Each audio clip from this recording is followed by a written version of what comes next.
Datos complementarios sobre bandolerismo.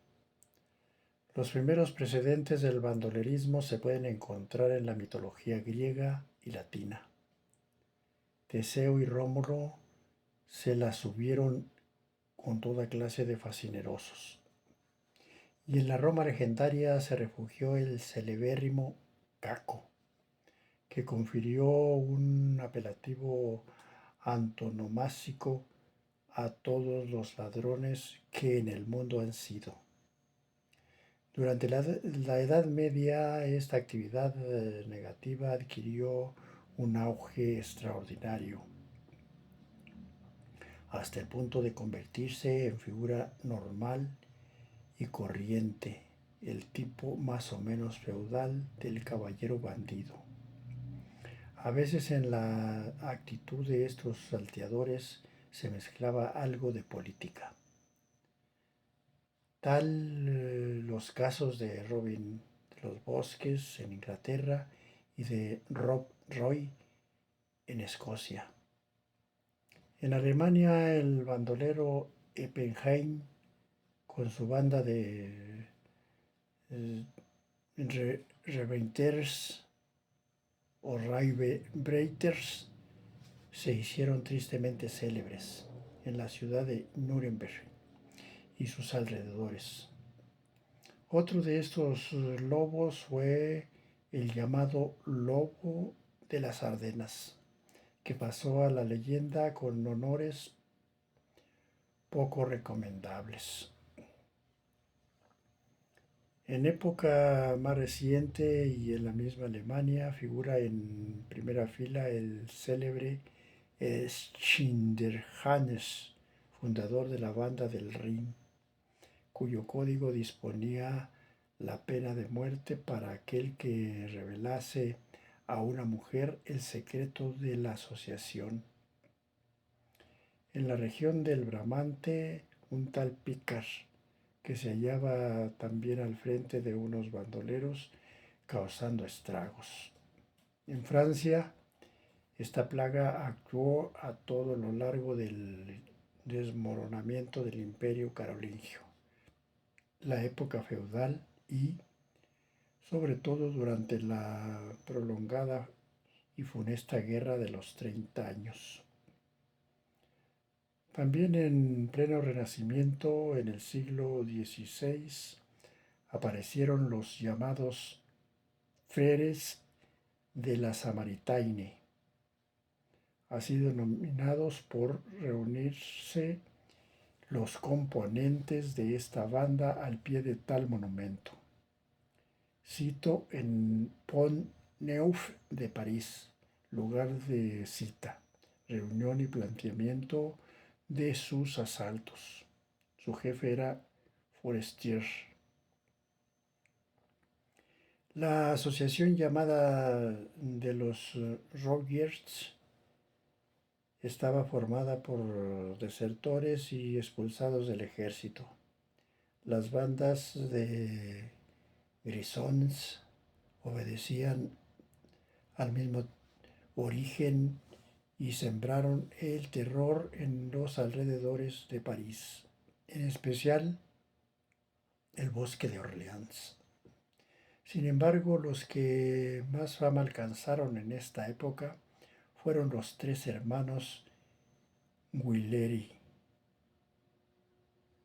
oriundos de una familia noble de Bretaña que asaltaban coches y castillos en tiempos de Enrique IV, hasta que fueron capturados en 1608, descuartizados y dispersas sus partidas de bandoleros. Tanto las guerras civiles y religiosas del último cuarto del siglo XVI como las guerras de la Fronda contribuyeron a desarrollar el bandolerismo. Y un siglo más tarde menudearon las actividades de los tristemente famosos Cartouche y Mandrin. El primero fue apresado en una taberna y ante el suplicio del otro, en que tenía que ser descuartizado vivo, denunció sus cómplices, incluso a algunos grandes señores de la corte. El segundo se dedicó más al contrabando y también fue destinado al mismo suplicio. En Inglaterra las hazañas de Robin de los Bosques, ya citado, pasaron a la leyenda y a la narración romántica. El tipo del outlaw u hombre fuera de la ley se hizo frecuentísimo en la Gran Bretaña. Cuadrillas de bandoleros de origen sajón merodeaban en las cordilleras de Northumberland. Los outlaws eran arqueros muy hábiles y en el siglo XVIII se distinguió incluso una mujer, Mary Fitch, secuestradora y salteadora de caminos, llamada ordinariamente Moll Capurse o Cudpurse, que adoptó siempre actitudes masculinas y se convirtió en heroína popular. Y un siglo más tarde actuó el inolvidable Richard o Dick Turpin, 1705-39, otro salteador de caminos cuya cabeza fue puesta a precio por 200 libras y que llegó al alcanzar también una popularidad y simpatía extraordinaria, sentenciado a muerte. Recibió en la prisión numerosísimas visitas, incluso de gente entusiasta de sus actividades o sus cualidades caballerescas. Fue ahorcado el 7 de abril de 1739. Mención especial merece el bandolero australiano Edward Neith Kelly, 1854-1880. ¿Acaso el más conocido de aquel continente? Fue llamado el último de los bushrangers, es decir, de los batidores o sabuesos de los matorrales, y se convirtió en jefe de la famosa banda de Kelly, operando en el territorio australiano de Victoria. Sus familiares también se lanzaron muy pronto al delito. Por su parte, Ned y su hermano convirtieron los bosques en su cuartel general y allí se unieron a otros dos criminales, Steve Hart y Joe Brain. En octubre de 1878, una patrulla trató inútilmente de capturar por sorpresa a la banda, pero esta poseía información de todos los movimientos de los agentes mediante el llamado telégrafo del bosque. Sistema de señales primitivo pero eficiente, y por ello resultaban infructuosos cuantos intentos se hacían para acabar con ellos. El 9 de diciembre del mismo año dieron un golpe al Banco de Europa y robaron 2,000 libras. Pasaron luego a Nueva Gales del Sur y asaltaron otro banco llevándose otras 2,000 libras de botín. Se desencadenó una auténtica guerra de guerrillas entre la policía y la banda de Nick Kelly, hasta que, desarticulada esta y muertos algunos de sus componentes, Ned cayó en poder de la justicia, siendo procesado y ahorcado en Melbourne el 11 de noviembre de 1880. En España cabe recordar algunos caballeros bandidos medievales, nacidos al rescoldo de las primeras guerras cristiano-musulmanas y de las tarifas y banderías feudales. La situación alcanzó características de suma gravedad en el siglo XV, hasta el punto de verse obligados los reyes católicos a crear la institución de la Santa Hermandad, que ha sido considerada por algunos como el precedente de la Guardia Civil. El orden fue mantenido por bastante rigor y acierto por espacio de siglo y medio, gracias a estos cuadrilleros de la Santa Hermandad, citados prolíficamente en la primera parte del Quijote. El propio Cervantes cita asimismo a Roque Guinart, bandolero catalán, espejo de caballeros nobles y leales. En realidad, más que bandidaje, se trataba de una lucha mitad política, mitad personal, mantenida por Nirros y Cadels, al modo de las banderías feudales de la Edad Media. Mayor popularidad alcanzó don Juan de Serralonga, audaz salteador que operaba en la comarca de las Guillerías. Siguen luego los nombres de José María Tempranillo, Diego Corrientes, Luis Candelas, Juan Manuel de Luján y otros tantos medio envueltos en la sórdida leyenda del bandolerismo. Algunos de ellos pasaron a la literatura de tipo folclórico, en páginas de una Fernán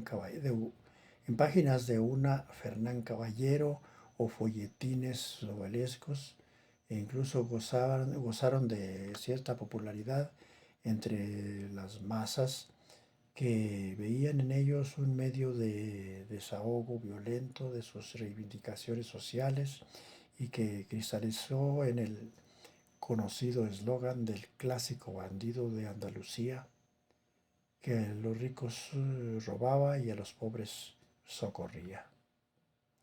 Tristemente famosas se hicieron los asaltos y otros delitos en los descampados caminos de Sierra Morena, aminorados al principio y estripados por completo después, gracias a la Guardia Civil.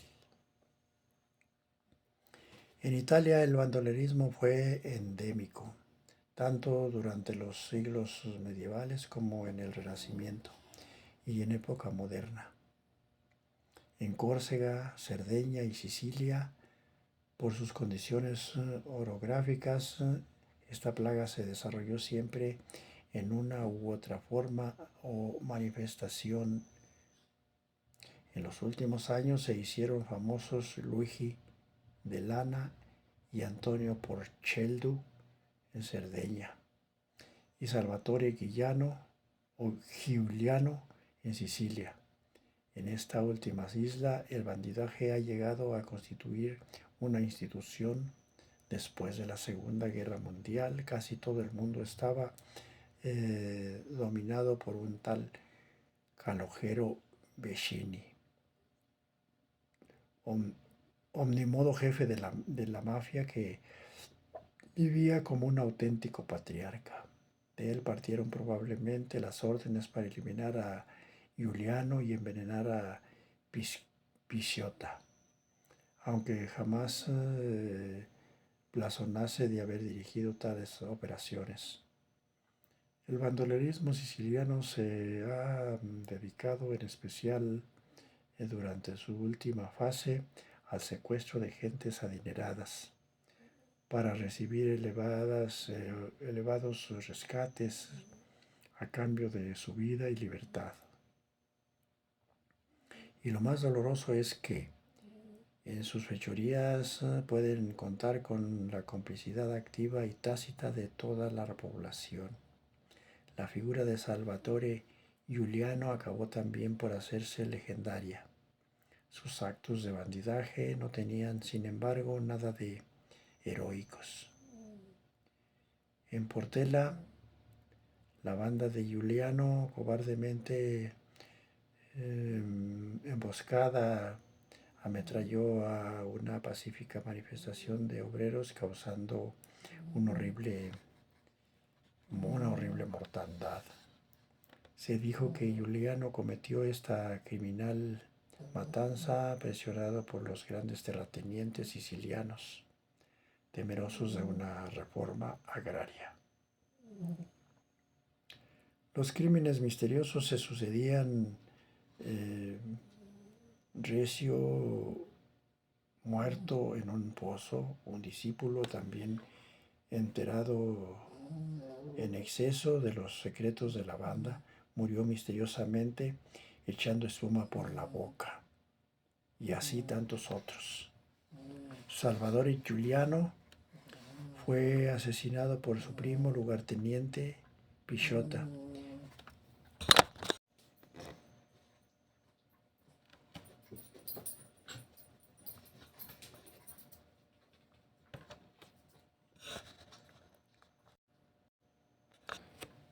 Quien le disparó a traición cuando Giuliano se hallaba de espaldas en su refugio de Trapani, y este cayó envenenado cuando se hallaba cumpliendo condena en la celda número 32 en la cárcel de Usiardone, en Palermo. Asimismo quedó fulminado por el veneno en la misma cárcel. Otro cómplice, Angelo Russo. La leyenda del bandolerismo de la región de Montelepre perduró algún tiempo, y las vendetas se sucedieron durante varios meses, y lo propio sucedió en Calabria, en el sur de Italia, donde el bandolerismo o el bandidaje creó asimismo una trágica y odiosa tradición con la figura de Vito Nordiello y otros personajes detestables. También existe esta plaga social más o menos transitoria en otros países, especialmente acentuada en los pueblos de bajo nivel cultural. Se recuerdan las bandas del persa Dachach hace una media docena de años, que solía verificar sus proezas en día 24, y contra el cual movilizaron 2 aviones, 700 gendarmes, 700 soldados y un centenar de camellos, sin lograr localizarle. Un bandolero de corte netamente oriental, al estilo de las narraciones de las Mil y una noches. Pero también países prósperos y ricos, como por ejemplo el Canadá, se han visto igualmente invadidos en estos últimos años por el AMPA, que al igual que las aves viajeras y trasmantes, emigran de un lugar a otro según demande el clima. En este caso, representados por la policía y por las circunstancias políticas y sociales de cada país.